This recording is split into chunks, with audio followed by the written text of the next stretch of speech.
we're going to work on 3.1 and 3.2, and we're going to start off with graphing. The graphing is graphing inequalities. So I think for a lot of you, this is going to be a review, but I might teach it just a little bit different than you learned it. So pay attention. I think this is a really nice kind of quick way to deal with your inequalities. I am basing everything off of y equals mx plus b. So good old slope-intercept form. M is your slope, and b is your y-intercept. And as long as we're using our inequality symbol in place of the equal sign, we can either shade above or below. Because when we're talking about y values that are greater than x plus 3, we're talking about an entire region. But I do start by graphing the boundary. So the boundary is y equals x plus 3. Because we've got a strict inequality, I'm going to shade the boundary, or I'm going to draw the boundary as a dashed line and then shade appropriately. So I'm not including the boundary along with the shaded region. So let's go ahead and start by graphing this. Y equals x plus 3. So I've got a slope of 1, and you can think of that as 1 over 1. And I have a y-intercept of 3. So I'm going to start with my y-intercept, 1, 2, 3. And I have a slope of 1 or 1 over 1. So I go up and over 1, up and over 1. I can continue, go down and left 1, down and left 1. And then I end up with this line. I'm going to get my straight edge here, my fancy straight edge.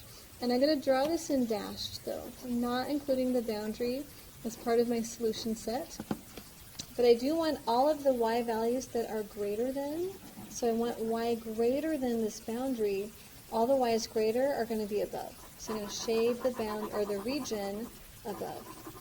Okay, so along my y-axis. A really nice way to work it as long as you've got slope-intercept form. In this next one, we're combining y as greater than x plus 3, which we just did. 1, 2, 3, and let's go ahead and just grab a couple of points off of that same boundary, and then we'll shade the region. Okay, so a dashed line for that first inequality. My y's are greater than x plus 3. The second boundary comes from this x is less than 2. The boundary would be the equals, x equals 2. And I'm going to shade everything less than in terms of an x. So let's find where x is 2. So x is 2 would be this vertical line. I want less than. So that would be this vertical line. I'm trying to kind of curve the dashes a little bit so you can see. So that would be that vertical line. And then I want everything less than. So here are all my x's that are less than 2. Now I could shade everything here, but what I'm really looking for in this system of inequalities is the common shaded region or the intersection. So the common shaded region or the intersection. Oh, S-E-C-T-I-O-N. So I am shading all of this, but really where they intersect, and it worked out kind of nice here, where they intersect is the region that I've got right here. Okay, so I'm looking for that intersection. I don't just shade both. Okay, and the next one I've got several to work on. I've got x between negative 1 and 2, so negative 1 and 2. X's, these are going to be dashed. Let me draw this with something different. These are going to be dashed between negative 1 and 2. There. And 2, 1, 2. I'm going to shade there. I'm just going to shade with a pencil for now. And then I'll shade my common region when I'm finished. So I've got that one done. And then I want my y's between negative 2 and 3.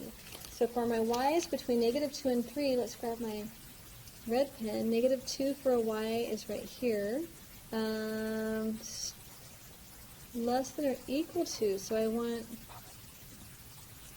straight lines, not dotted. Solid lines. And then 3, 1, 2, 3 is going to be here.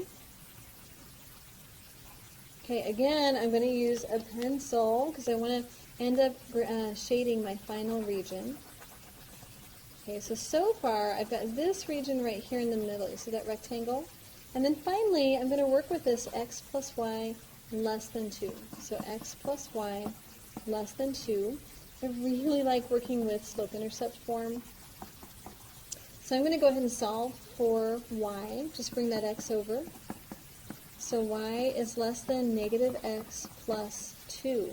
So I've got a slope of negative 1 over 1.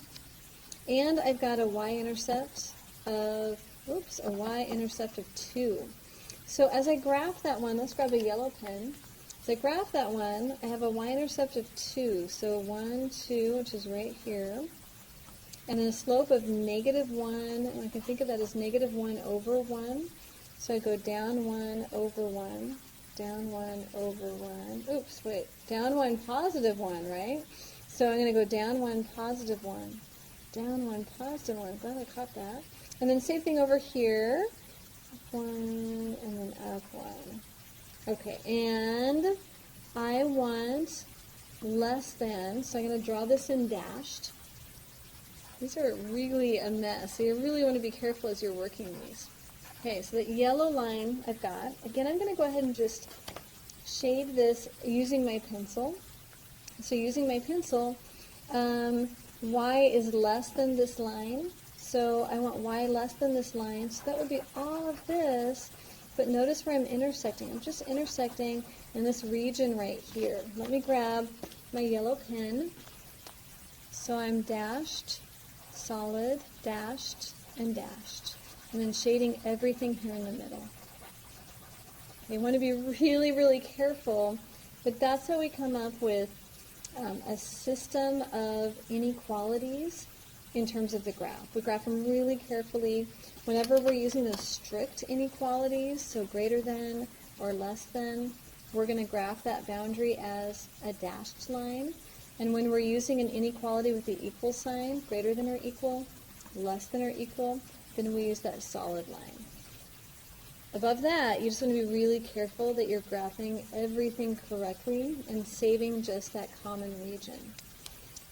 Also, as part of this section, we're going to look at some optimization problems, and I've got a couple here.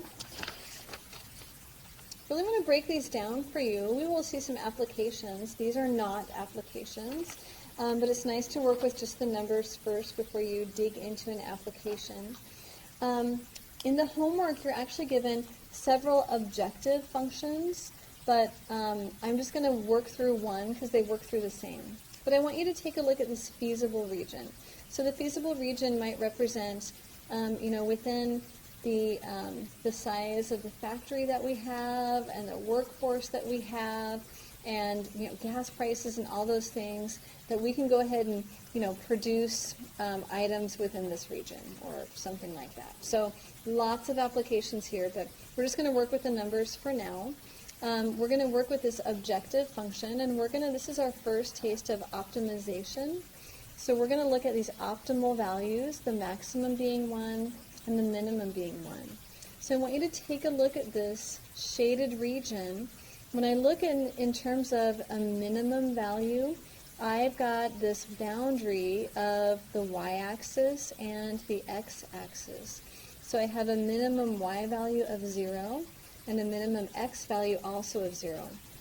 As I look at my maximum values have a boundary of this line. So that means that my maximum values are really bounded in between these values here. So we call these our corner points. So they're bounded by those corner points. So as we're looking for a maximum and a minimum value, we're going to go ahead and do some computations. We're going to take that z equals 0.2x, so 0.2x plus 1.25y, and we're going to go ahead and plug in our values for x and for y. So we're going to start with, I'm just going to draw myself a little chart here, and I'm going to start with 0, 12. So for 0, 12, that means that x is 0 and y is 12. So that's 0.2 times 0 plus 1.25 times 12. So I'm looking for really a maximum here, right? Because I know that the minimum is bounded by that 0, 0. So I'm just plugging these into my calculator. That guy goes away, so just 1.25 times 12. I know I'm looking for a maximum. My z value, since this is equal to z, is 15. I'm going to look at the next corner point, which is 3, 8. Okay, again, I'm looking for this possible maximum, so 3, 8. 0.2 times my x, which is 3, plus 1.25 times my y, which is 8. And again, I'm just in my calculator off to the side here, plus 1.25 times 8. And I end up with 10.6. Okay, so far I've got a candidate here for my maximum value. 6, 3. And you kind of have a guess, right? It looks like my values are shrinking, but we're using this objective function and we're placing it on top of this function. So a little more is going on. 0.2 times 6 plus 1.25 times 3. 0.2 again in my calculator off to the side, plus 1.25 times 3. Okay, our guess is right, 4.95. And then last but not least, that 7, 0, doing the same thing, 0.2 times 7, which is getting smaller, right? And then 1.25 times 0, I can do that in my head, that would be a 1.4. So I've got a maximum value, so I have a maximum of 15 at the point, that corner point 0, 12. So I have my maximum value and my location. My minimum,